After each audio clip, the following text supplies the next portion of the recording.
It's very curious that when I came in this morning with all the snow and the cold and the impending slush and snow we're going to get later today, that the word Lent actually means springtime. It's an old Anglo-Saxon word, but it refers to the 40 days of penance and prayer and almsgiving that the church has instituted as part of the liturgical year. It has a very complex history in the way that it developed in the church. Evidently, in the end of the 3rd and into the 4th century, there was a period of fasting and prayer for those who were candidates for baptism, that is, people that went through the catechumenate, as it was called in the ancient church.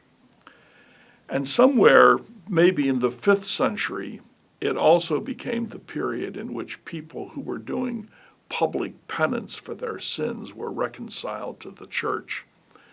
So as it developed, and the model, of course, was the 40 days that Jesus spent in the desert, you had two themes. You had the theme of personal penance, and you had the theme of preparing for baptism, which historically took place during the vigil that preceded Easter Sunday, with the celebration culminating in the Eastern liturgy.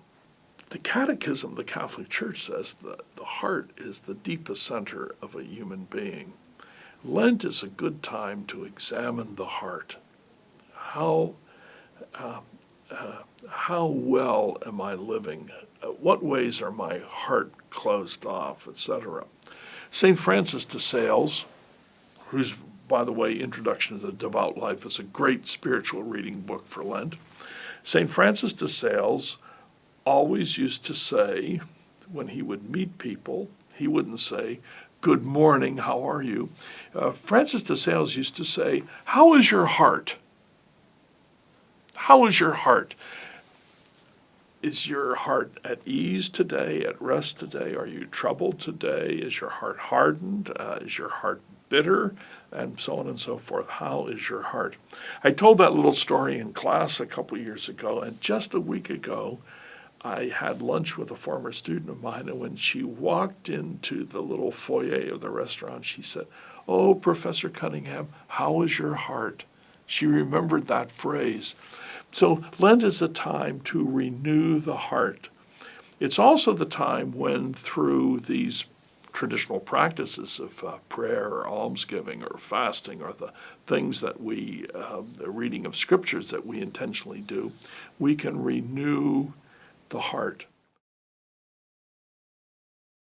Jesus recommends 3 things that ought to be part of the life of every one of his followers, and he lists those as fasting, as almsgiving, and as prayer. And those have become the 3 traditional ways in which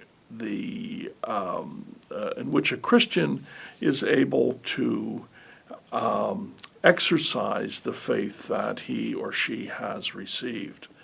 Now, I think we need, in time during these conversations together, to think a little bit about those 3 subjects: fasting, almsgiving, and prayer, whatever order in which you wish to do them, because they can be understood in a very trivial sense, and I would like to suggest that there's something very deep about them.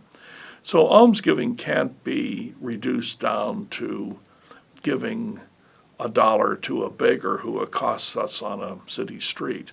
And fasting need not be identified strictly with the idea of not eating certain amounts of food, even though the church does, as we know, induce us to refrain from, say, eating meat on Friday. But I think that's trivial to understand fasting in that narrow sense.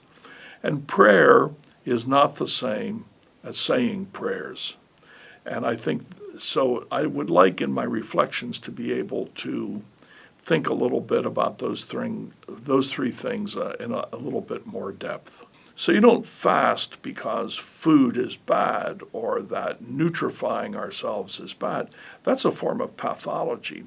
When we talk about fasting or almsgiving or prayer, we need to think of those as exercises that are oriented towards a greater good. So we need to think a little bit about what does fasting mean? Fasting means giving up a limited good for a greater good. And in the Catholic tradition, we can do that in a number of ways.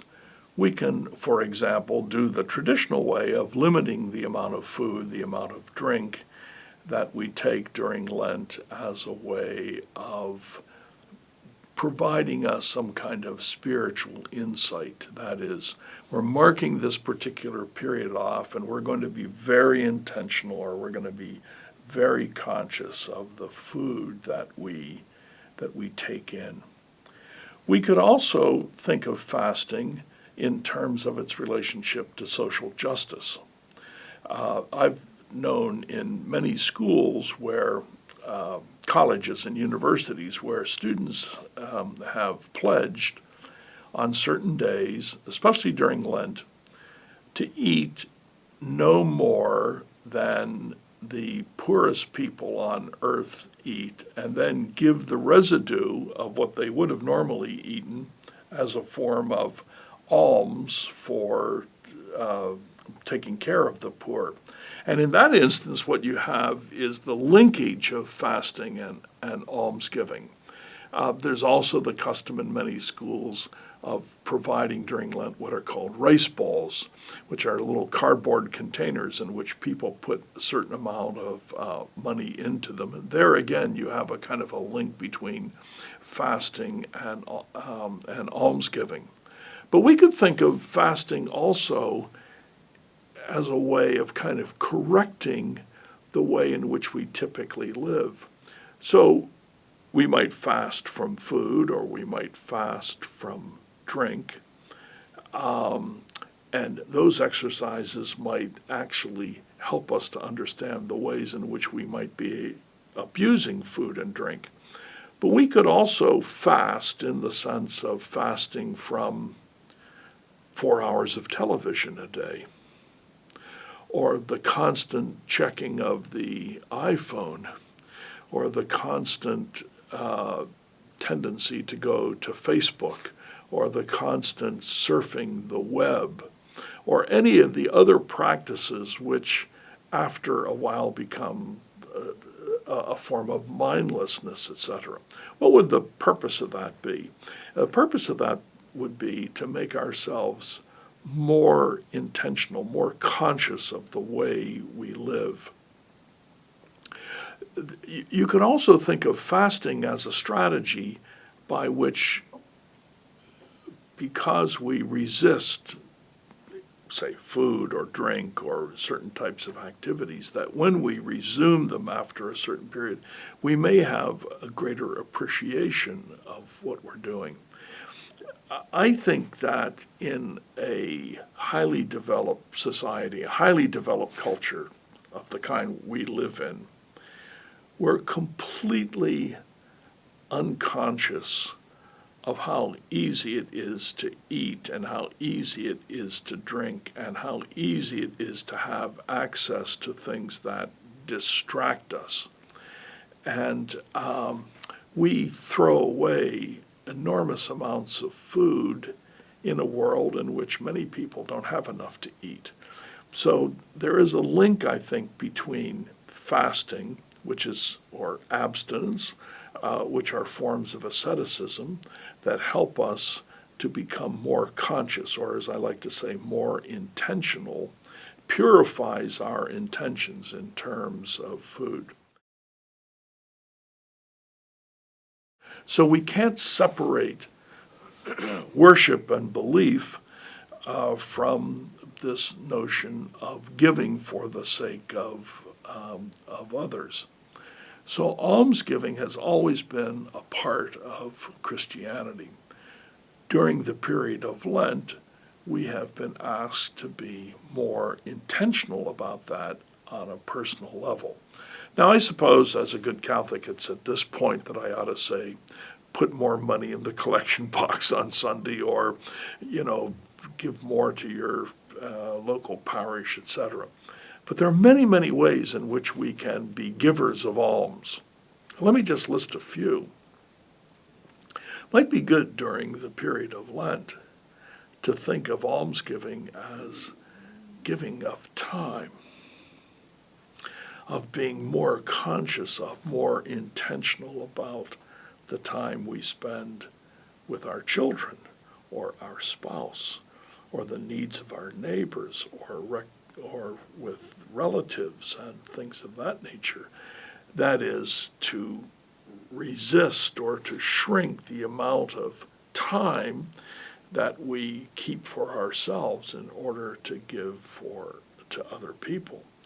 We could think of the almsgiving of talent, all of the needs in the world, the people who require our assistance, to become more conscious of the fact that we can share or give to charities or to organizations or volunteering or whatever the case may be, or to be more conscious of the needs of the church outside or the charitable organizations outside our local area.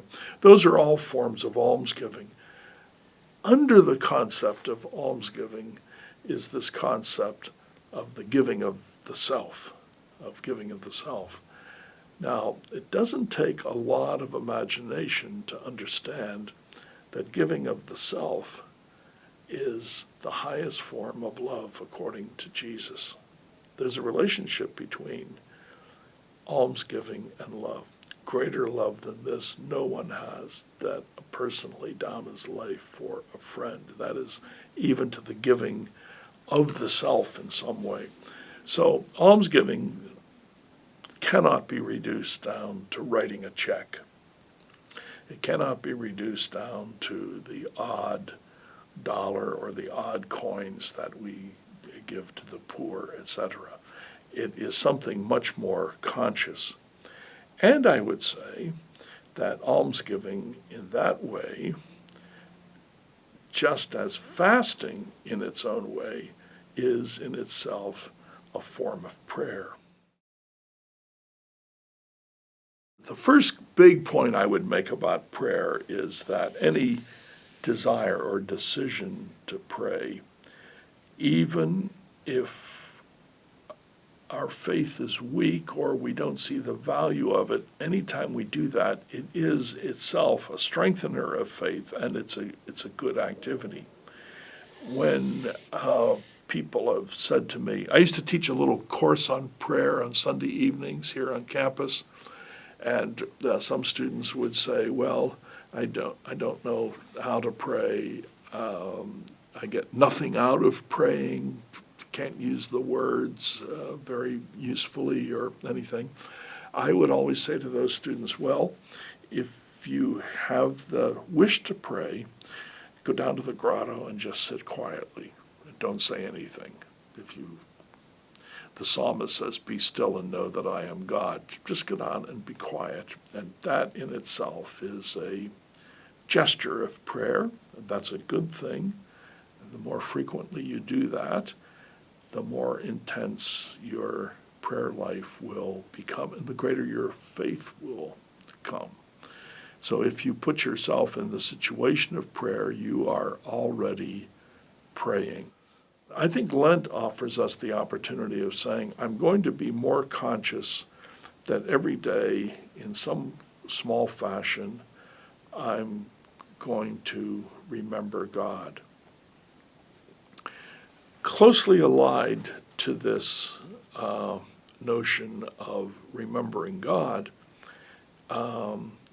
is this idea that people bring up constantly, well, how do I know anybody's out there listening? How do I know whether or not prayer is actually beneficial?